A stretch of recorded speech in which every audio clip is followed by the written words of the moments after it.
เราในความเคยโอ้ซะคือตอนนี้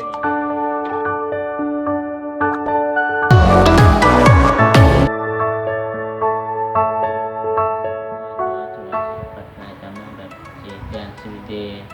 เลิกเคลื่อนเลยหาความสุขมากเคลื่อนนะ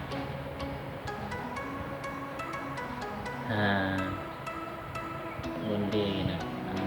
หากคือพัฒนาหากคือมีความคิดเป็นของตนเองแล้วอะไรอย่างคือเบิ่งโลกในแง่ดีหรือเบิ่งโลกในแง่บวกคืออันที่หนึ่งคืออ่านกลุ่มเกี่ยวกับ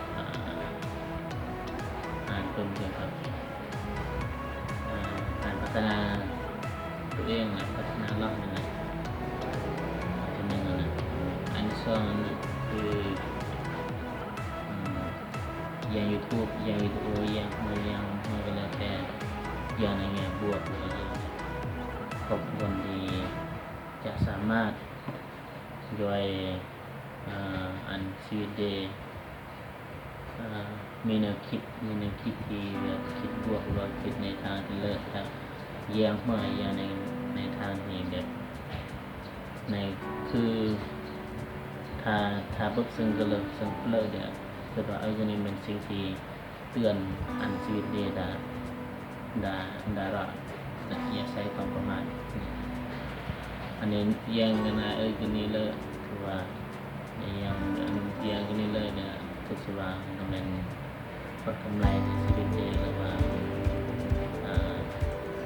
จะเมื่อที่จะต่อยอดอันเดิมจากเลิศแล้วได้สามารถอันเดิมยังเลิศขึ้นกว่าเก่ายังสิ่งมากอันเดิมก็เลิศหรือว่าเร็วร้ายที่สุดในยังว่านี่มันสิ่งที่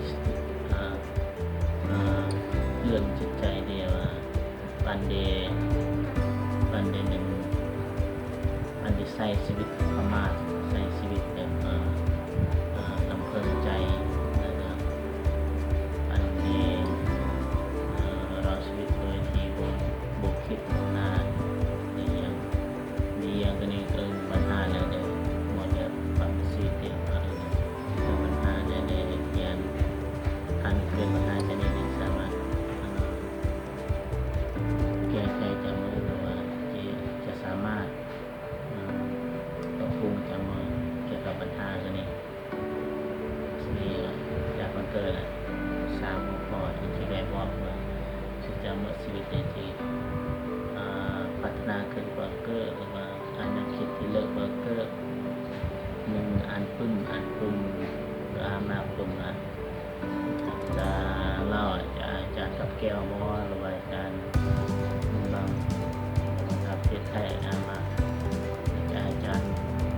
ปุ่มประกาศธรรมะมอหรืออาจารย์วอวัชรมุขีปุ่มสองงานในตัวสอนในยูทูบและย่อยตัวทำเป็นเรื่องนี้การเดินเรื่องนี้เรื่องมันเรื่องคือการใช้คำว่าชัดตรงนี้แล้วสองอย่างอันที่สี่อันที่สามมันโปคนคือเลือกโปคนมีความคิดในการพัฒนาเองหรือว่าในความคิดที่บวกสิ่งที่จะเกิดเรียกว่าลงติดตามหรือว่ากดกระดิ่งทาง YouTube เด้อ Subscribe